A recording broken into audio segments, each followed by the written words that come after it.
thanks for tuning in to another episode of Full Retard. Today we have 3 entitled parent stories. First up, entitled Grandma Gets an Opportunity to Speak to the CEO by So Relevant Official. A few years ago, I was working at Walmart and was also a junior university student. I happened to pass by this old lady and her grandchild next to the cash registers. The lady was in one of the mobile carts and stopped me. "Sir, I have a complaint about the cash register with the tobacco." Side note, the tobacco register aisle was actually too many registers, but one of the registers was permanently closed and turned into the clock in out location. There was also always a close sign. I say to the lady, "Is everything okay?" She replies, "Every time I come in to get my cigarettes, there's always a line here. That other register over there is always closed, and I'm tired of always waiting in line." I tell her I'm sorry, but the register has been shut down even before I got here because...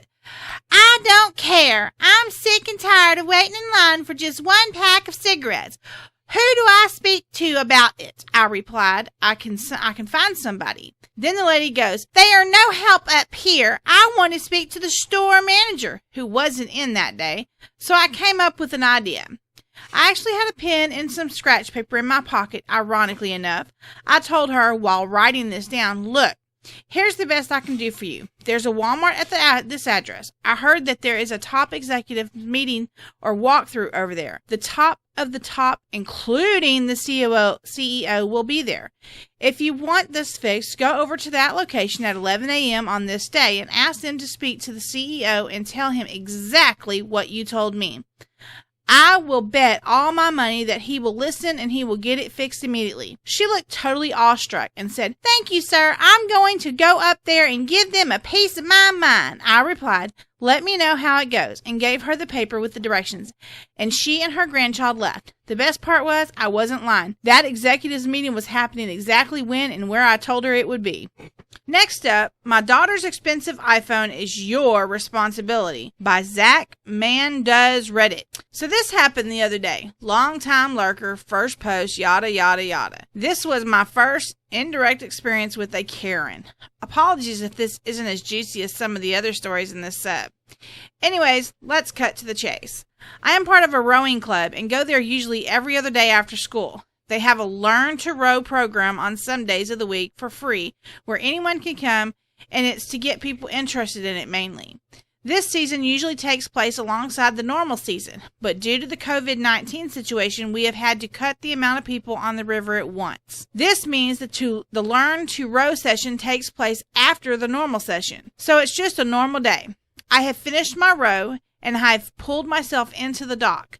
I got out of my boat, and as I'm carrying my boat up the stairs, the story takes place. Cast: me, stupid girl, innocent sister, rowing coach, entitled mother, and innocent dad. So there is a girl, 14 to 15-ish, or so, sitting on top of the stairs where we walk up with our boats. This shouldn't have been a problem. I would have just lifted the boat over her, but she decides to get up. Keep in mind, stupid girl is also right next to my friend's dad, far from socially distancing. Well, when stupid girl gets up and she goes to put her phone down, I couldn't see clearly, but it looked like one of those premium flagship Apple phones. Clearly, stupid girl wasn't the sharpest tool in the shed as she put her phone down right on the smooth, diagonal ramp on which the lifeboat is lifted down into the river. Her brother, who was at the Learn to Row, clearly wasn't very bright either, as he was wearing jeans and designer sunglasses on the river while rowing. Anyways, you could probably see where this is going. The phone slides down the ramp and does a little pop as it plunges into the river. Stupid girl, "Oh my gosh! You idiot! Ha ha ha!" Innocent dad stares, mumbles some words as he looks onto the scene unfolding before him. Stupid girl, "Daddy, what am I going to do?" Then stupid girl then proceeds to tiptoe down the stairs, and it looked like she was about to dip her hand in, but she coiled back in her entitled disgust. Keep in mind, there are 30-plus experienced rowers behind her trying to contain their laughter. Stupid girl, "Daddy!" My rowing coach and innocent dad then go down to the spot where the phone fell in. Rowing coach, "I'll get it." Rowing coach rolls his sleeves up and fishes around for it under the rails where the lifeboat comes down, but he can't seem to find it. Karen, the mother, has been gossiping all of this time and only comes down now to see what the commotion is about. Karen, "OMG, sweetie, who threw your phone in the water?" Chuckling intensifies. Stupid girl then explains the situation. Karen to Rowing Coach. How dare you be so irresponsible with others' property? You will be hearing from my lawyer for the collateral damage you have caused to my family. Yep, apparently the more mega the entitlement of this bee gets, the more mega her words get. Now my rowing coach is really polite and just waves her off and keeps searching for her phone. This goes on for about 1 to 2 minutes until Karen gets impatient again. Karen. So? Rowing coach. I'm sorry, ma'am. I can't find the phone. Karen. This is unbelievable. Innocent Dad, you go find it. Innocent Dad then plunges his head into the water, searching under the railing for it. Finally, he finds it and gives it to Stupid Girl. Now, my town was flooded a few years ago, and there is just about every item you can think of under that water. I've also seen a few rats swimming around. You have to drink it straight Coca-Cola if you capsize at the river to prevent Will's disease or other. That kills anything, LOL. Stupid Girl screeching like a bat on helium. OMG, it works! It stopped working 2 minutes later. Karen then takes the daughter and the husband by hand and struts off in her entitled manner. We had a good giggle about this once she was gone. Next up, Stop Beating My Son in Your Video Games by Dodge BTO 69.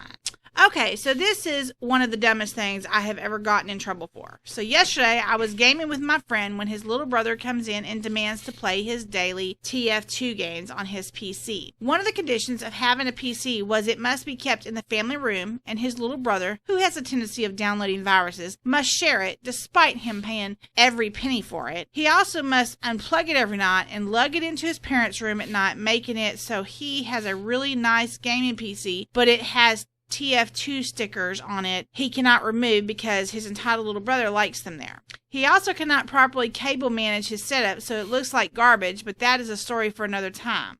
My friend politely explains that we are playing and he can have it later, but he won't have any of it. Instead, he throws a fit and his insane parents force him to let him play.